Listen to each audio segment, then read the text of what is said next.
पोहे बनैबू का कहा त बा करौ छवा कलुआ के नारायणी माई उठा ले जाए गौवा मन के जवन सबसे छटल का बाड़ा रहलिए वही के देख तोहर बेटा उबा पसंद करे बा। अरे मोरे दादा रे दादा का बताऊं रे दखी नहिया ये कारी हाथवा त पानी पिया लायक नहीं बाय। ओ रे दादा रे दादा रे मैया रे मैया ई तो जान ले अपने घर आई जाई दखी नहिया तब तो अपन घर बेधर्म कहनाई। और ये हमार बड़की जीजी ये हकीकत देखत है कि सपना अपना देखत बाटी।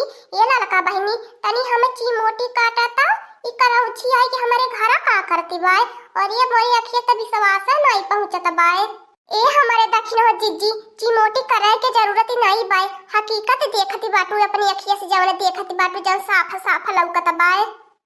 खब कलुआ के हवाई के जाती रहलू कलुआ बर्तनवा माजी आए खब खुश होती रहलू है कि हमारे कलुआ माजी ना वाला पोती ना वाला देख ले ये देखा कैसे माजी ना वाला पोती ना वाला करौची के बलाई के जा दक्षिण जीजी हम तो जानी तुम्हारे घर का पानी नहीं पीते। पानी जल्दी करा खुल गए ना जाना की बात ऊपर जरिए से आवे के टाइम ही होता बस सब जल का है त का भया ना कल्लू हमें सब देख ले अपन पतंगे नहीं लगे बनाई ले और का चाही तू है इतना बढ़िया मेहरारू मिल जाए तोहरी अम्मा कितना सुंदर का पतवा मिल जाए ते और का तह लगन की चाही। और ये मोरे लड़का बहनी ई तो सुन के लगता बा मोरे हार्ट अटैक आ जाई बीपीया उपिया लो होवे लगल।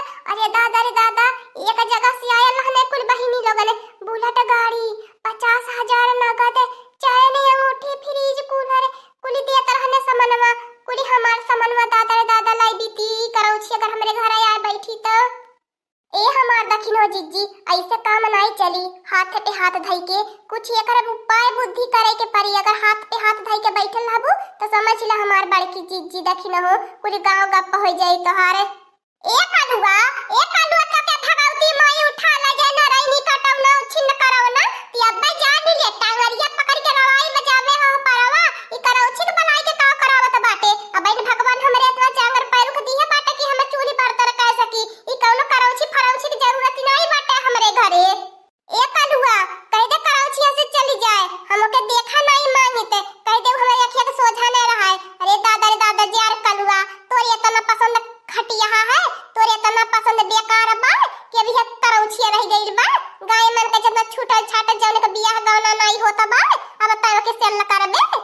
हे अम्मा फुलगेना के बारे में कुछ मत कहा फुलगेना से हम बहुत प्यार करीला समझलू कि नहीं।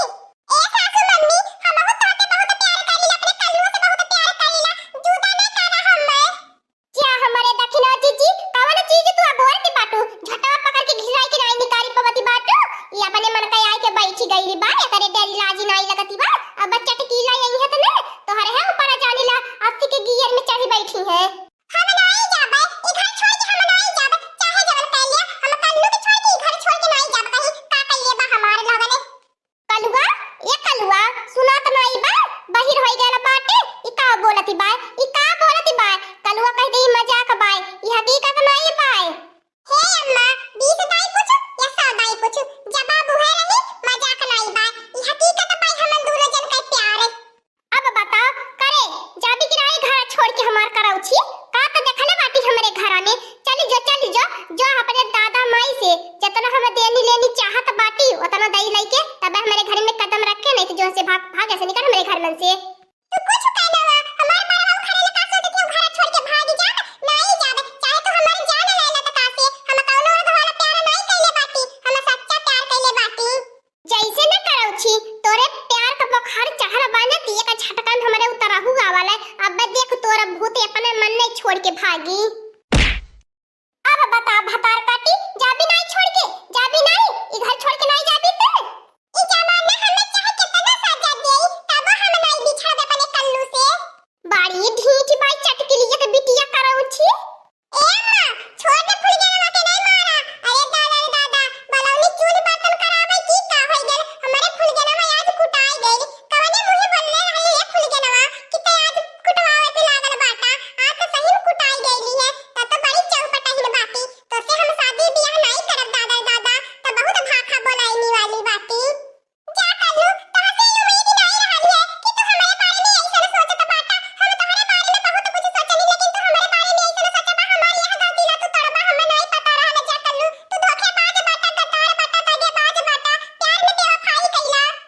हमार दक्षिण हो जीजी भाला तो टाला ली बुरा साया अपने घर से गया ले अबे। अरे दादा रे दादा बड़ा चिंता में आई गल रहनी है।